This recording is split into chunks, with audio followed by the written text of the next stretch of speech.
Hello, everybody, and welcome back to episode 2 of AI and Teaching, the webinar that discusses how artificial intelligence is a staple in teaching, especially in language teaching.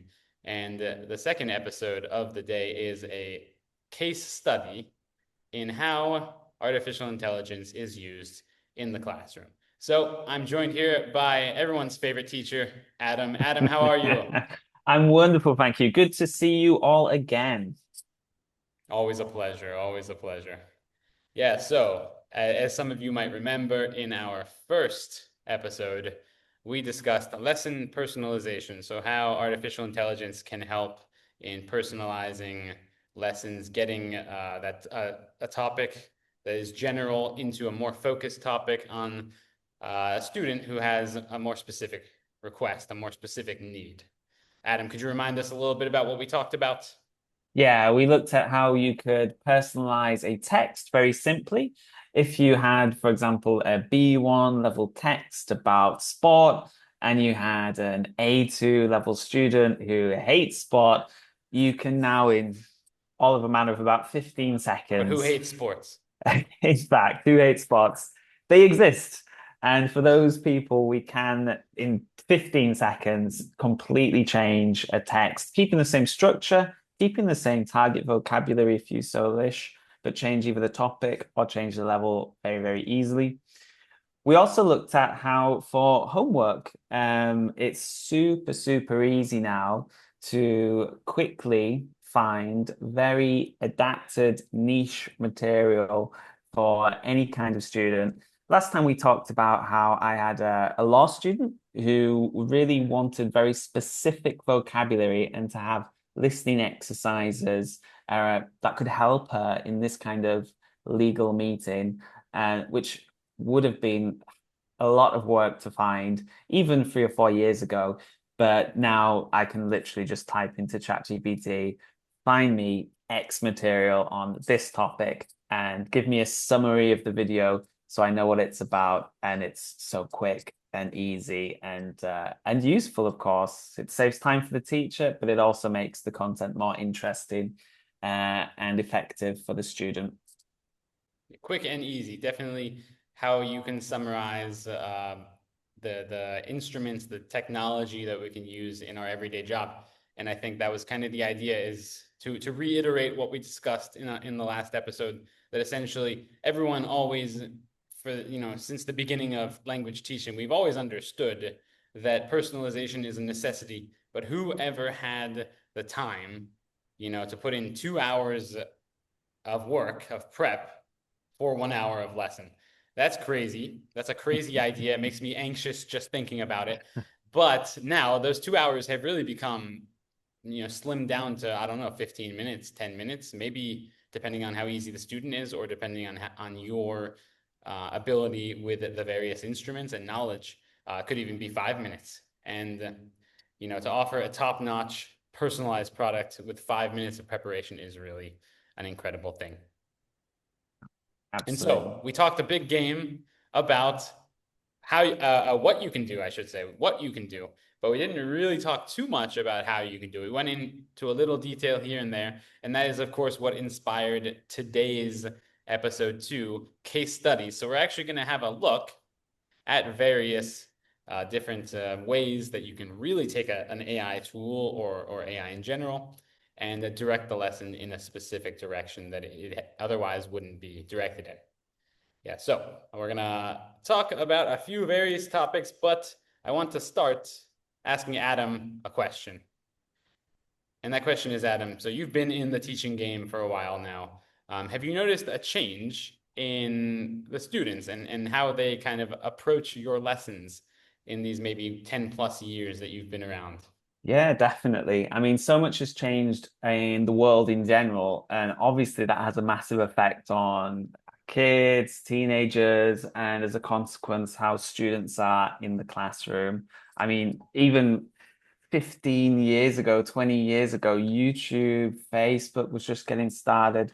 Since then, we've had Instagram, we've got TikTok, where you have these little bursts of dopamine, seeing something very quickly, And it does change the way that you react to the world around you and what you find engaging as a person and as a student. Absolutely. So kind of taking in more in less time. Yeah, absolutely. If And we then want, I they put taking in air quotes because who knows how much is actually going in. yeah, that's definitely true. That's definitely true. And so we have to adapt to that for the classroom also. And hopefully AI can give us a hand with that. Exactly. But the question is, of course, just how bad is it? And in fact, Adam, I have a little question for you, a little question based on a study. So there was actually a study carried out in some of the world's most famous museums, particularly Hmm. the Louvre in Paris. Pardon my French, of course. And so they did it over 2 decades. They did the study over 2 decades, essentially the habits of people in front of paintings.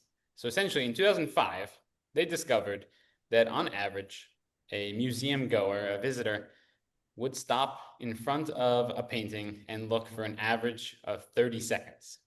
Huh. When you think about that, it's pretty long. It's pretty impressive, no? Yeah. 30 seconds. If you think about, start and stop on the stopwatch, they're taking it in decent, no? Yeah, it's probably higher than my average. Well, depending today or 20 years ago, because in That's true. fact, they redid the study in 2023, so 2 decades later, and they found a new number, of course, as the generations have changed. And Adam, the question is, in 2005, Hmm. people stopped for 30 seconds to look at a painting on average, of course. Maybe you stop in front of the Mona Lisa and you spend 32 seconds because it's, or maybe a couple minutes. So the question is today, has that number changed in any way? Is it still 30 seconds? Do we stop more? Do we stop less? What is your number? Well, based on what I see in the classroom, it's going to be a lot less. I would say if it was 30 seconds 20 years ago, probably around 20 seconds now, something like 20 that. seconds. Interesting. Yeah. So yeah, so essentially you're saying that it has dropped 30%, which would still be pretty impressive. Yeah. But it's worse than that. Yeah, so the actual answer is a little shocking. So in 2005, 30 seconds average stopping in front of paintings. Today, or a few years ago, in any case, this generation, the number has dropped to 4 seconds. Wow. Four That is quite seconds. ridiculous. But I can believe it. I mean, you see it all the time in the classroom. As soon as the bell goes, the phone is out, TikTok is on, and not just for teenagers, for everybody, really. It's really changed the way we approach entertainment and education in the last Yeah. 20 years. Absolutely. And of course, we really have to, as teachers, adapt to this and change our material. And of course, fortunately, you can say, or you could argue that the rise in technology has created this gap, 30 to 4 seconds. But the rise in technology has also given us as teachers an arsenal of weaponry, if one would say, to combat this, to battle this. And so let's have a quick look at some of the things that Adam and I have done to combat this. Okay, Hmm. so let's talk a little bit about changing, modifying the material to make the material a little closer to home. Because I do personally think that when we're talking about something that is very, very vague, or in any case, a specific topic that has nothing to do with the student, it just goes, over your head, in one ear, out the other.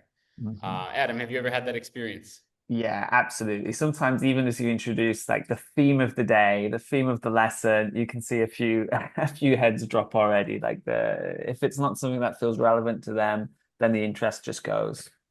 Exactly, exactly. So, I personally, this is just my preference, but I'm a teacher who loves to reinforce the vocabulary and speaking through games. One of my go-to games is Taboo, which I'm sure everyone has played at some point at a party with friends, etc. Here are three examples of Taboo cards. And as you can see on the top above the red line, there are the words you have to describe. So car, dragonfly, snowflake, which obviously have nothing to do with each other. And that's okay for the game itself if you're playing at a party. to kind of keep everyone on their toes. But if you're teaching a business English lesson, if you're teaching, in any case, as you said, a lesson where there's a student who really doesn't care much for a specific topic, then you can simply put these taboo cards into ChatGPT or whatever AI tool you want for generating new images. And then, as you can see, we have three new cards that ChatGPT generated for me. For example, if your student is in the restaurant industry or even just loves eating out. And what's even beautiful is that you can see the format, the actual appearance of the taboo cards has been maintained. So it's almost like not only do you have a personalized material now in a matter of seconds, but even the appearance makes a seamless transition. So it doesn't even look like you put in that effort, right? Oh, fantastic. Would you recommend starting by putting an example into ChatGPT of the kind of format that you want for your cards or your quiz? Yeah, absolutely. You can even just say make it look like this, but upon based upon the theme of blah blah blah of sports, of restaurant industry, of anything, factory work. You know, literally the sky is the limit in terms of how personalized you can make an example like this. Yeah. That's just a matter of seconds. That is a very kind of specific example of, you know, a lesson by lesson approach to changing and personalizing using AI. But I actually had a very, let's say, macro problem a couple of years ago when I was put on a project at a high school to teach an exam called the IGCSE. So, an English Mm. exam, English as a second language. The only problem, and this happens typically with a lot of these Cambridge exams or language exams in general, is that they had just released a new version of the test, completely changing, Ah, for example, the speaking exam. So just to give you an idea, here is a little photo of the old speaking exam. As you can see, a very big paragraph. But of course, because the exam had been around for, I think, 10 plus years at that point, there was endless material on the internet or even in textbooks. But then the exam changed, and all of a sudden, there was one textbook that existed. There was nothing on the internet. So I had about 6 examples that I had to use in my preparation, which, by the way, lasted the entire school year. So, as you can imagine, maybe in October, November, we probably exhausted all the materials in print that was provided for me. So, what did I do? I took an example of the speaking prompt, as you can see right here. It's very short. School newspaper is the topic. And so there's always a sort of topic and then some general questions based on the topic. And I just said, regenerate this, giving me a topic on travel, on school field trips, on this, and this. And all of a sudden, instead of having 6 examples to work with for an entire year, I had legitimately unlimited examples. That again, wow. moving back to the previous example about taboo, I was able to also cater to the specific class I was working in. So, you know, I Wow. know, for example, that class is very multicultural. There's a lot of students with parents from different countries. So I decided, oh, let's generate a prompt about multiple languages in the house, for example, or speaking language in class. And then another class that was big on going to the museum, and so I gave them that prompt. And then, you know, I just did whatever I needed to do to both generate more examples, but also make it more interesting to the class. Wow, that's excellent. And it followed very closely the format that you'd given it? Uh, as is the case with these AI tools, images are a little more difficult to generate. Mm. Sometimes you have difficulty when it's text-based. I've found that there's never really a problem. I don't know. What is your experience, Adam? Yeah, I would say the same. I mean, I usually use this an official. I also teach IJCSE for the chemistry, and there's an official test maker which I often use. But now the technology is getting a little old, a little rusty. It's a bit slow to compile a test. So if I just want to do some practice quiz questions during a class, instead of building one using the maker, which does take a while, I can just input some examples of past paper questions and ask it to produce some specifically on the topic of the lesson. And they're really accurate. They're really well done. They're correct in their content, and they also follow the format really well of the exam. So yeah, for me, it's been a big success with the text. It's true the images maybe will take a little bit longer, but they're getting there. They're certainly improving a lot, and you can certainly make something that's at least usable, if not perfect. Absolutely, I agree. So I would say that, yeah, the more academic tasks that you ask an AI to do, the easier it is to get exactly what you asked for. And Absolutely. speaking of academics, Adam, I do have a question for you. As a teacher, again, as a teacher with probably more than a decade of experience under your belt, what is the most time-consuming and maybe even least interesting task that you have to deal with as a teacher? I think almost every single teacher would agree that it is marking and correcting papers. It's an absolute nightmare. It's bad enough when you have a stack of multiple choice exam papers to get through. But for me, and I'm sure a lot of people would agree, the worst is when you have essays to mark.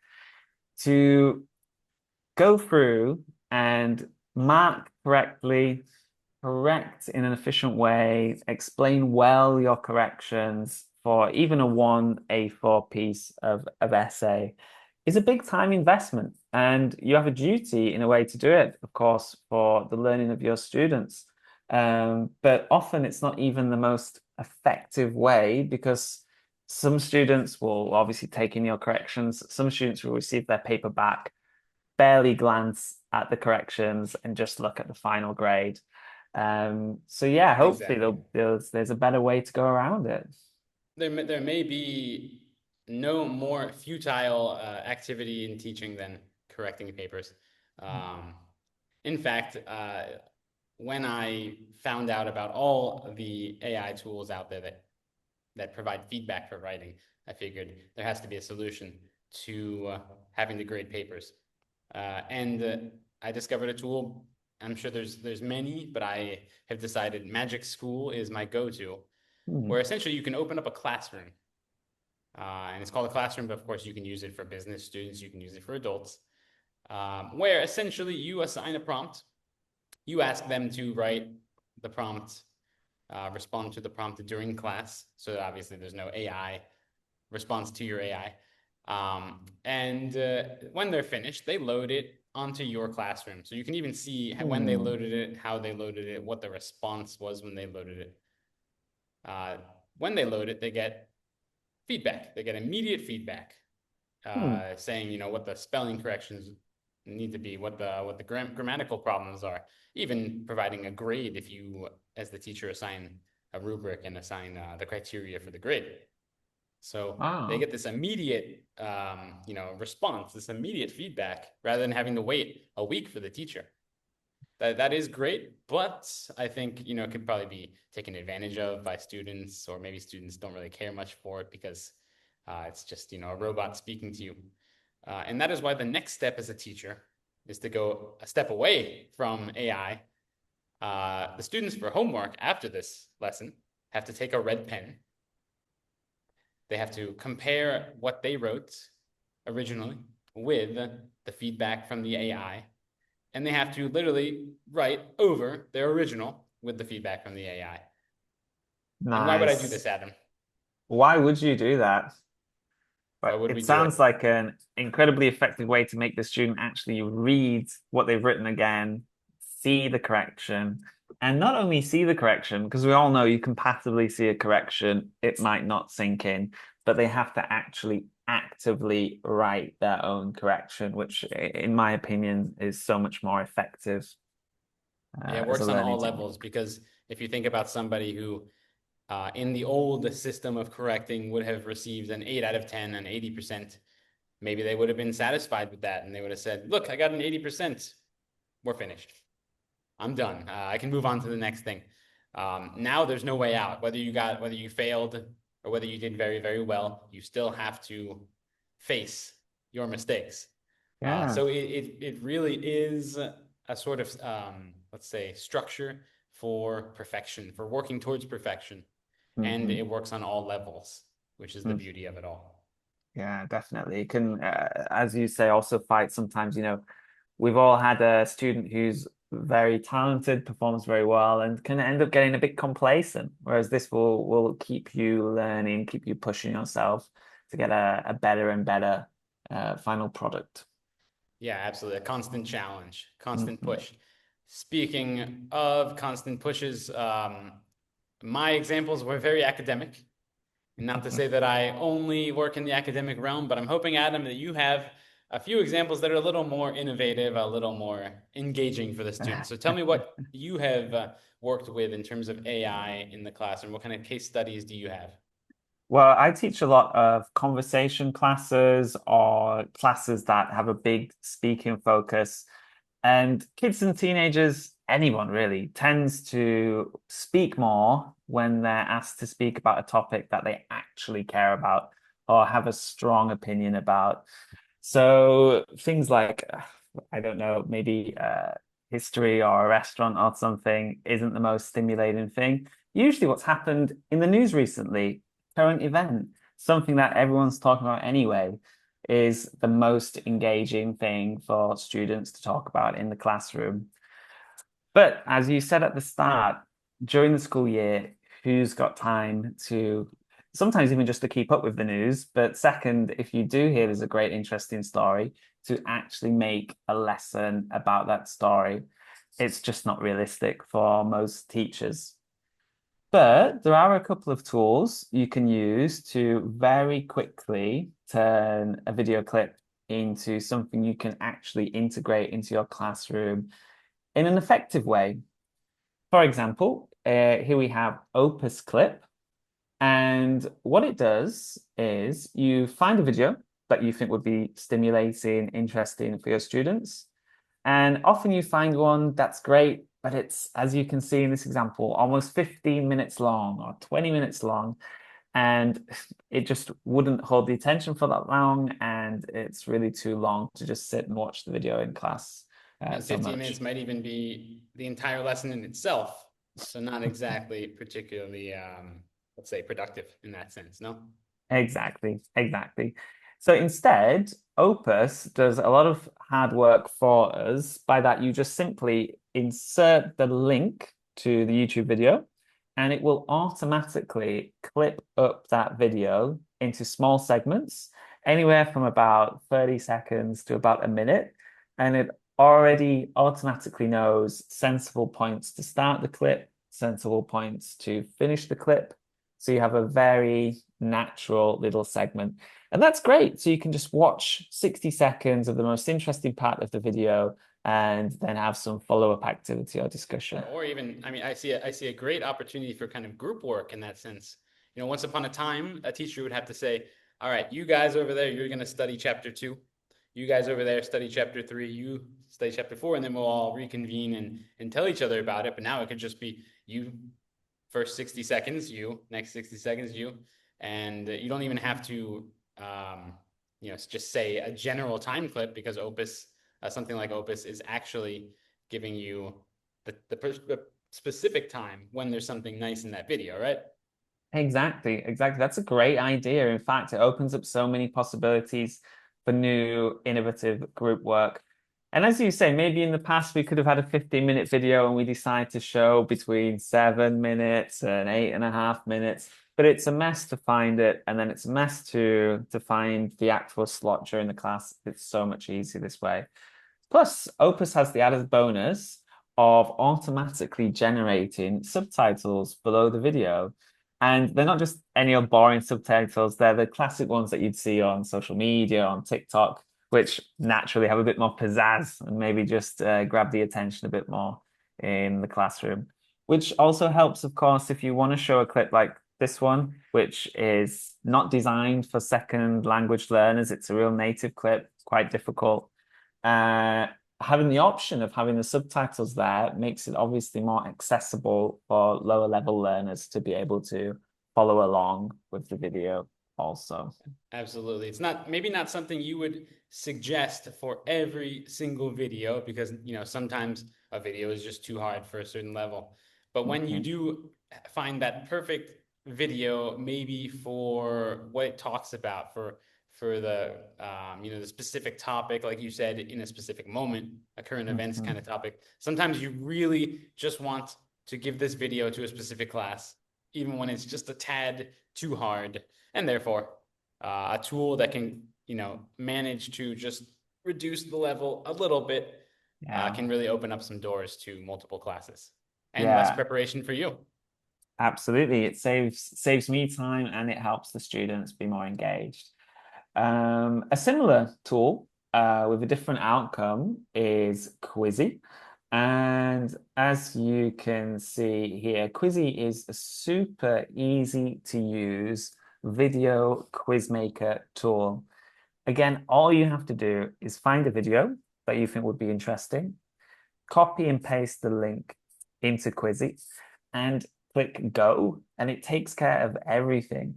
It generates questions. It can even put chapters into the video if you so wish, and it calculates points. This is so much fun for group classes. You can have a group quiz, you can have teams, and even at the end of the video, you can set a threshold to pass. So if your class gets more than 80% correct, for example, they can receive a personalized little certificate to congratulate them, which is a fun little touch at the end, certainly. And yeah, as we were saying before, that these current events, yeah, so they run out of relevance so quickly as well. This video, for example, about England and their feelings after winning the semi-final in the Euros, it's only really useful this specific week. By Sunday, it's going to be out of date and can really transform your classroom.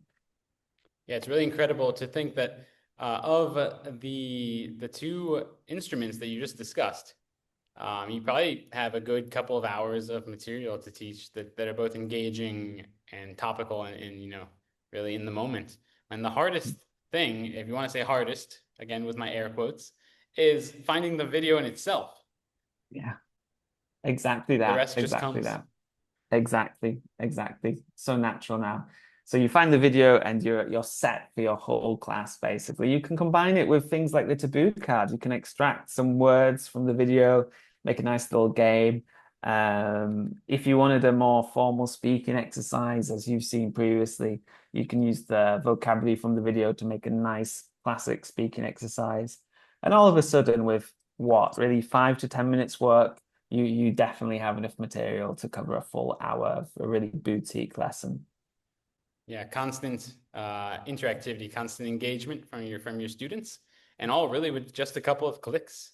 Yeah, And that is the whole idea that there's so much out there that is doing the work for us when you have the right idea and, of course, access to these tools. yeah, definitely. I'm so curious to know if because there are always new tools, and the tools that we do have are always changing.